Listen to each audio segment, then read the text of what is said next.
everybody, it is Julie. Welcome back to Pages and Pens. Today I am here with a book tag. I was tagged by Lisa from Brand New Book Smell, and she and Krista from Books and Jams started the Beauty and the Beast original book tag and so sweetly tagged me. And you guys know how I feel about Belle. You know how I feel about Beauty and the Beast, so I was all about this book tag. I'm going to jump straight into it. There are 8 questions. I will have those listed down below for you if you're interested in joining in. I'm not going to tag anybody in this, but you always know that if you are interested in joining this book tag, please feel free. I am sure that Lisa and Krista would really appreciate it if you guys spread this tag. I think it's a really fun one. Question number 1 is Belle. She wants more than just this provincial life. Tell us about a book that takes you to another place. And for this, I chose the Throne of Glass series, mainly because it's what I'm reading right now, and I did decide to go ahead and binge read those. So I've read Assassin's Blade, Throne of Glass, Crown of Midnight, and I just started Heir of Fire. Right now, I am really enjoying the world, even though it confuses me, because I can't pronounce any of those places, and it's becoming a little bit tricky to keep everything kind of in order, but I think I have it. Like, I think I've got it down. So for right now, that is kind of where I'm at. Number 2 is Beast. He could be a bit scary, but inside he's just a big softie. Choose a book whose cover does not match the story. And for me, this has kind of always been Hunger Games.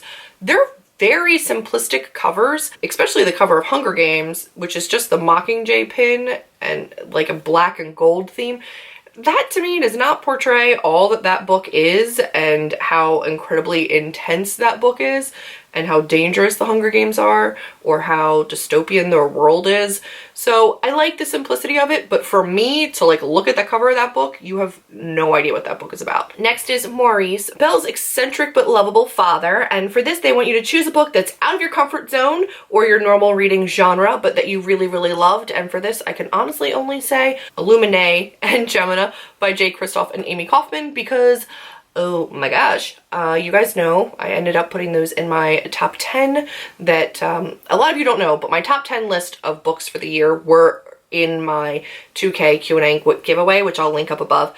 But yeah, I ended up loving those, and I did not think that I was going to. Not a huge sci-fi space kind of a girl, but they were amazing. Number 4 is Mrs. Potts, a nurturing or motherly character. Choose a character who takes care of others like a mother might or a mother does. And I mean, can you really think of anybody but Molly Weasley for this? But I did. I'm going outside of Molly Weasley because Molly Weasley could be your answer for almost anything. And I'm going to go with Aristotle and Dante's parents in Aristotle and Dante Discover the Secrets of the Universe. Guys, I finished this month. I cannot wait to do a wrap-up of this because this book was phenomenal.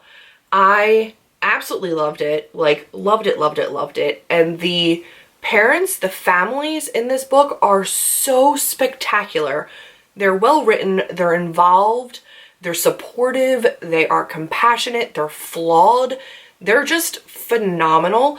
And both sets of parents, both Ari and Dante's mother and father, are both just amazing. So if you're talking in terms of motherly or parenting or supportive and nurturing, I've got to go with both sets of the parents in this book. So question number 5 is Chip. He's adorable and makes you smile. Choose your favorite children's book. For this, I've really got to go with Frog and Toad. I kind of really loved the fact that Toad was always grumpy and Frog was kind of upbeat. And I kind of always associated myself with the grumpy side of things, but I just love their dynamic and their friendship. I just thought it was so adorable. So for me, Frog and Toad. Gaston is smarmy and arrogant. Choose a character who's over the top with his or her arrogance. Legitimately, I read that question and the first name that came to my mind was Jace Whalen from the Mortal Instruments series. Jace was one of the reasons that I DNF'd that series. I cannot stand him. And initially his like arrogance right off the bat was just through the roof, and I couldn't get on board with that. I mean, there's just a level of arrogance that I can't tolerate, and his definitely peaked way over that. So yeah, Jace. Then we have Lumiere, a smooth-talking, swoon-worthy Casanova. Choose a character with these characteristics. And I'm gonna go with somebody who's not necessarily smooth-talking, but who is absolutely swoon-worthy in my eyes. I know, I get it, he's a flawed character. The relationship is flawed. The way that he's written is brutish. I am going with Barons from Kara Marie Moning's Fever series because, oh my god, Barons.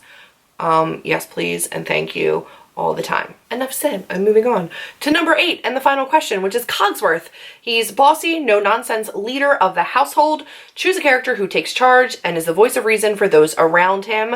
And for this, I'm going with a tried and true. I'm going with Aragorn from the Lord of the Rings trilogy because Aragorn, even though he was like a reluctant leader at first, is definitely kind of organized, and he's there and he's willing to, like, no nonsense, do what needs to be done, lead his little group. He's able to delegate responsibility, send people out on little side tasks and side missions, and I loved everything about Aragorn as a character in those books and in the films because Viggo Mortensen.